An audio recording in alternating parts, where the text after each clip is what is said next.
ആകാശവാണി.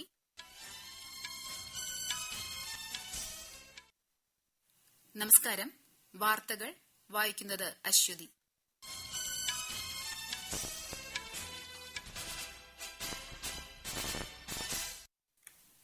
പ്രധാന വാർത്തകൾ. കേന്ദ്ര സർക്കാരിന്റെ ആയുഷ്മാൻ ഭാരത് പദ്ധതി രാജ്യത്തെ 6 കോടിയിലധികം പാവപ്പെട്ടവർക്ക് ഗുണം ചെയ്തതായി പ്രധാനമന്ത്രി നരേന്ദ്രമോദി. തമിഴ്നാട്ടിൽ രാമസേതുവുമായി ബന്ധപ്പെട്ട അരിച്ചാൽ മുനൈ പ്രധാനമന്ത്രി സന്ദർശിച്ചു. പ്രാണപ്രതിഷ്ഠാ ചടങ്ങിന് ഇനി മണിക്കൂറുകൾ മാത്രം. ഭക്തിസാന്ദ്രമായി അയോധ്യ. പ്രധാനമന്ത്രി നാളെ എത്തും. ത്രിപുര, മണിപ്പൂർ മേഘാലയ സംസ്ഥാനങ്ങൾ ഇന്ന് രൂപീകരണ ദിനം ആഘോഷിക്കുന്നു. രാഷ്ട്രപതിയും പ്രധാനമന്ത്രിയും ആശംസ നേർന്നു. സഹകരണ മേഖലയിലെ അഴിമതി ശക്തമായി തടയുമെന്ന് മുഖ്യമന്ത്രി Pinarayi Vijayan. Indian open super badminton ഫൈനലിൽ ഇന്ത്യയുടെ ചിരാഗ് ഷെട്ടിയും സാത്വിക് സായ് രംഗിറെഡ്ഡിയും ഇന്ന് മത്സരിക്കും. വാർത്തകൾ വിശദമായി. രാജ്യത്തിന്റെ വികസനത്തിന് ആരോഗ്യമുള്ള ജനത അനിവാര്യമാണെന്ന് പ്രധാനമന്ത്രി നരേന്ദ്രമോദി. ഗുജറാത്തിലെ ഖോഡൽധാം ട്രസ്റ്റ് ക്യാൻസർ ആശുപത്രിയുടെ ശിലാസ്ഥാപന ചടങ്ങിനെ വീഡിയോ കോൺഫറൻസിംഗിലൂടെ അഭിസംബോധന ചെയ്യുകയായിരുന്നു അദ്ദേഹം. പാവപ്പെട്ടവർക്കായി കേന്ദ്ര സർക്കാർ തുടങ്ങിയ ആയുഷ്മാൻ ഭാരത് പദ്ധതി 6 കോടിയിലധികം ആളുകൾക്ക് ഗുണം ചെയ്തു. ക്യാൻസർ രോഗികൾക്ക് മികച്ച ചികിത്സ ഉറപ്പാക്കാനാണ് സർക്കാർ ശ്രമിക്കുന്നതെന്ന് പ്രധാനമന്ത്രി പറഞ്ഞു. കഴിഞ്ഞ 9 വർഷത്തിനിടെ രാജ്യത്ത് ഏകദേശം 30 പുതിയ ക്യാൻസർ ആശുപത്രികൾ തുടങ്ങി. 10 പുതിയ ക്യാൻസർ ആശുപത്രികളുടെ നിർമ്മാണ പ്രവർത്തനം പുരോഗമിക്കുകയാണെന്നും അദ്ദേഹം പറഞ്ഞു. ഇന്ന് ഗുജറാത്ത് ഇന്ത്യയിലെ ഒരു വലിയ മെഡിക്കൽ ഹബ്ബായി മാറുകയാണെന്നും ശ്രീ മോദി പറഞ്ഞു. അയോധ്യ പ്രാണപ്രതിഷ്ഠയ്ക്ക് മുന്നോടിയായുള്ള തീർത്ഥയാത്രയുടെ അവസാന പാദങ്ങളിൽ പ്രധാനമന്ത്രി നരേന്ദ്രമോദി ഇന്ന് തമിഴ്നാട്ടിലെ അരിച്ചാൽ മുനൈ സന്ദർശിച്ചു. തമിഴ്നാട്ടിലെ ധനുഷ്കോടിയിൽ രാമസേതു പണിത സ്ഥലമാണ് അരിച്ചാൽ മുനൈ എന്ന് വിശ്വസിക്കപ്പെടുന്നു. അരിച്ചാൽ മുനയിൽ പുഷ്പാർച്ചന നടത്തിയ പ്രധാനമന്ത്രി രാമേശ്വരത്തെ ശ്രീ കോദണ്ഡരാമ സ്വാമി ക്ഷേത്രത്തിലും ദർശനം നടത്തി. തിരുച്ചിറപ്പള്ളിയിലെ ശ്രീ രംഗനാഥ സ്വാമി ക്ഷേത്രത്തിലും രാമേശ്വരത്തെ ശ്രീ അരുൾമിഗു രാമനാഥ സ്വാമി ക്ഷേത്രത്തിലും പ്രധാനമന്ത്രി ശനിയാഴ്ച സന്ദർശനം നടത്തിയിരുന്നു. അരുൾമിഗു രാമനാഥ സ്വാമി ക്ഷേത്രത്തിലേക്കുള്ള സന്ദർശനം അവിസ്മരണീയമാണെന്നും ക്ഷേത്രത്തിന്റെ ഓരോ കോണിലും കാലാതീതമായ ഭക്തിയാണ് നിറയുന്നതെന്നും പ്രധാനമന്ത്രി എക്സ് ഹാൻഡിലിൽ കുറിച്ചു. ഉച്ചയ്ക്ക് ശേഷം പ്രധാനമന്ത്രി മധുരയിൽ നിന്ന് ഡൽഹിക്ക് മടങ്ങും. രാജ്യത്തെ ഹൈന്ദവ വിശ്വാസികളുടെ ദീർഘനാളത്തെ കാത്തിരിപ്പിനൊടുവിൽ അയോധ്യയിലെ പ്രാണപ്രതിഷ്ഠാ ചടങ്ങ് നാളെ നടക്കും. പ്രതിഷ്ഠാ ചടങ്ങുകളിൽ പങ്കെടുക്കാനായി പ്രധാനമന്ത്രി നാളെ അയോധ്യയിലെത്തും. നാളെ രാവിലെ 10:30 അയോധ്യയിലെത്തുന്ന പ്രധാനമന്ത്രി നരേന്ദ്രമോദി ഉച്ചയ്ക്ക് 12:05 മുതൽ പ്രതിഷ്ഠാ ചടങ്ങിൽ പങ്കെടുക്കും. തുടർന്ന് പൊതുചടങ്ങിനെ അഭിസംബോധന ചെയ്യും. പ്രാണപ്രതിഷ്ഠാ ചടങ്ങിന് മണിക്കൂറുകൾ മാത്രം ശേഷിക്കെ രാമമന്ത്രത്തിൽ ഭക്തിസാന്ദ്രമായി അയോധ്യ. പ്രതിഷ്ഠാ ചടങ്ങിനായി വിപുലമായ ഒരുക്കങ്ങളാണ് അയോധ്യയിൽ നടത്തിയിട്ടുള്ളത്.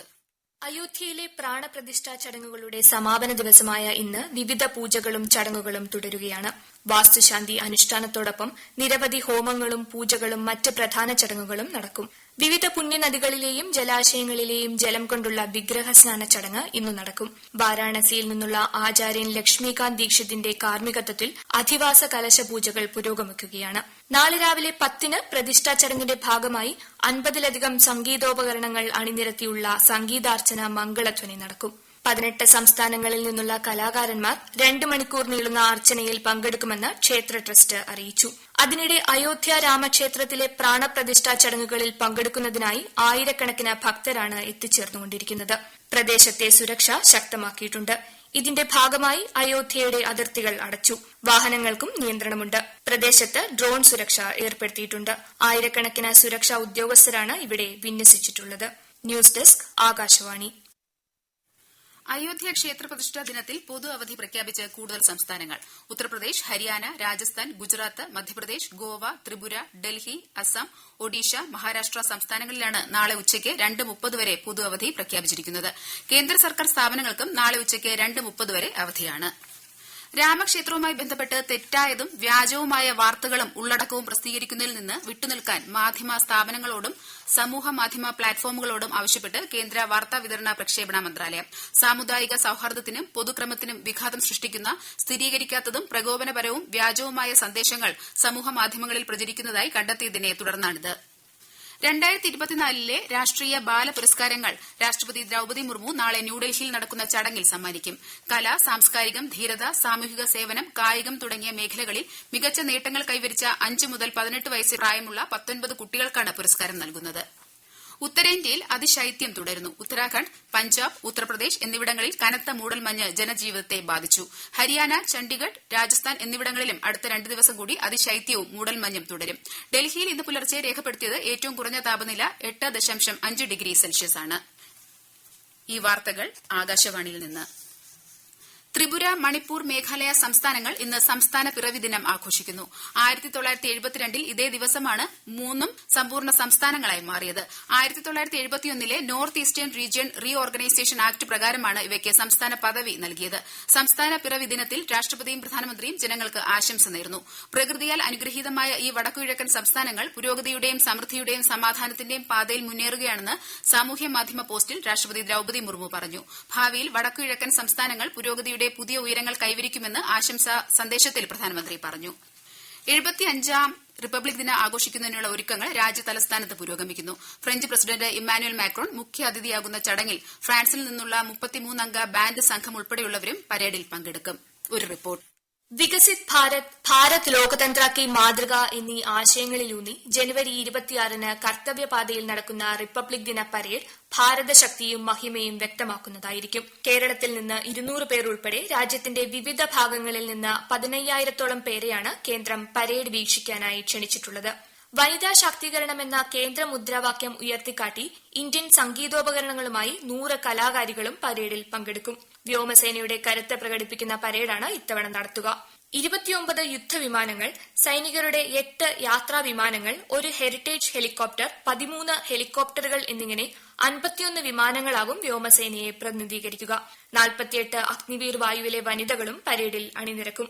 1971 യുദ്ധകാലത്തെ പാകിസ്ഥാനെ തുരത്താനുള്ള രഹസ്യ ഓപ്പറേഷന്റെ ഭാഗമായി IAF നയിച്ച തങ്കയിൽ എയർ ഡ്രോപ്പ് പുനരാവിഷ്കരിക്കും. ഇന്ത്യയുടെ മുതൽക്കൂട്ടായ ആത്മനിർഭരത പ്രകടമാക്കുന്ന ആയുധങ്ങളും യുദ്ധവാഹനങ്ങളും പ്രദർശിപ്പിക്കും. News desk, Akashvani. ഒരു സഹകരണ സ്ഥാപനത്തിൽ ക്രമക്കേടുണ്ടായാൽ ആ സ്ഥാപനത്തെ നശിപ്പിക്കാതെ സംരക്ഷിക്കുന്ന രീതിയിൽ തന്നെ തെറ്റു കാണിച്ചവർക്കെതിരെ നടപടിയെടുക്കുകയാണ് വേണ്ടതെന്ന് മുഖ്യമന്ത്രി പിണറായി വിജയൻ. തിരുവനന്തപുരത്ത് 9ാമത് സഹകരണ കോൺഗ്രസ് ഉദ്ഘാടനം ചെയ്യുകയായിരുന്നു അദ്ദേഹം. സഹകരണ മേഖലയിലെ അഴിമതി ശക്തമായി തടയുമെന്നും മുഖ്യമന്ത്രി പറഞ്ഞു.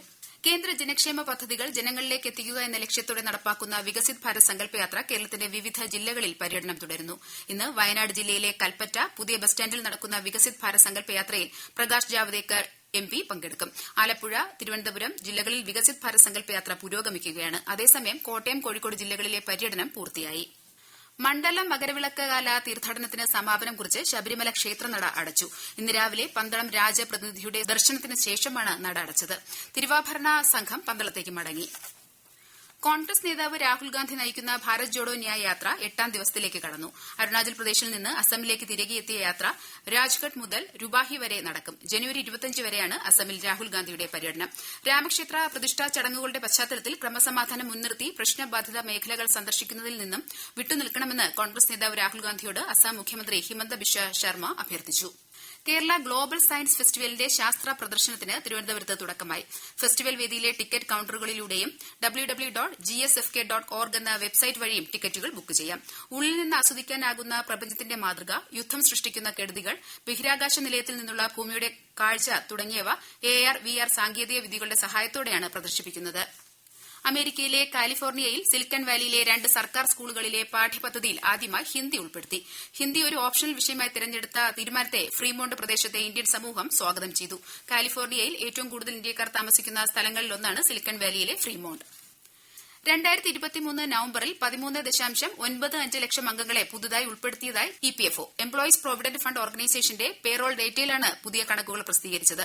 ഈ സാമ്പത്തിക വർഷത്തിൽ അംഗങ്ങളുടെ കൂട്ടിച്ചേർക്കൽ മുൻവർഷത്തെ അപേക്ഷിച്ച് കൂടുതലാണെന്ന് കേന്ദ്ര തൊഴിൽ മന്ത്രാലയം ഔദ്യോഗിക പ്രസ്താവനയിൽ പറഞ്ഞു. ജമ്മു ഡിവിഷനിലെ അതിർത്തി ജില്ലകളിലെ ബങ്കറുകളുടെ നിർമ്മാണ പുരോഗതി അവലോകനം ചെയ്യാൻ ജമ്മു കാശ്മീരിൽ യോഗം ചേർന്നു. ജമ്മു, സാംബ, കത്വ, രജൌരി, പൂഞ്ച് ജില്ലകളിലെ ഡെപ്യൂട്ടി കമ്മീഷണർമാർ, എക്സിക്യൂട്ടീവ് ഏജൻസി ഭാരവാഹികൾ എന്നിവർ യോഗത്തിൽ പങ്കെടുത്തു. ഇന്ത്യൻ ഓപ്പൺ സൂപ്പർ ബാഡ്മിന്റണിൽ ഇന്ത്യൻ പുരുഷ ഡബിൾസ് ജോഡികളായ ചിരാഗ് ഷെട്ടിയും സാത്വിക് സായ് രാജ് റെഡ്ഡിയും ഇന്ന് ഫൈനലിൽ മത്സരിക്കും. 3ാം സീഡായ ദക്ഷിണ കൊറിയയുടെ കാങ് മിൻ ഹ്യൂഗ്, സിയോ സിയോങ് ജെ സഖ്യത്തെ ഇവർ നേരിടും. പ്രധാന വാർത്തകൾ വീണ്ടും. കേന്ദ്ര സർക്കാരിന്റെ ആയുഷ്മാൻ ഭാരത് പദ്ധതി രാജ്യത്തെ 6 കോടിയിലധികം പാവപ്പെട്ടവർക്ക് ഗുണം ചെയ്തതായി പ്രധാനമന്ത്രി നരേന്ദ്രമോദി. തമിഴ്നാട്ടിൽ രാമസേതുവുമായി ബന്ധപ്പെട്ട അരിച്ചാൽ മുനൈ പ്രധാനമന്ത്രി സന്ദർശിച്ചു. പ്രാണപ്രതിഷ്ഠാ ചടങ്ങിന് ഇനി മണിക്കൂറുകൾ മാത്രം. ഭക്തിസാന്ദ്രമായി അയോധ്യ. പ്രധാനമന്ത്രി നാളെ എത്തും. ത്രിപുര, മണിപ്പൂർ, മേഘാലയ സംസ്ഥാനങ്ങൾ ഇന്ന് രൂപീകരണ ദിനം ആഘോഷിക്കുന്നു. രാഷ്ട്രപതിയും പ്രധാനമന്ത്രിയും ആശംസ നേർന്നു. സഹകരണ മേഖലയിലെ അഴിമതി ശക്തമായി തടയുമെന്ന് മുഖ്യമന്ത്രി പിണറായി വിജയൻ. വാർത്തകൾ കഴിഞ്ഞു. അടുത്ത വാർത്താ പ്രക്ഷേപണം വൈകിട്ട് 6:30.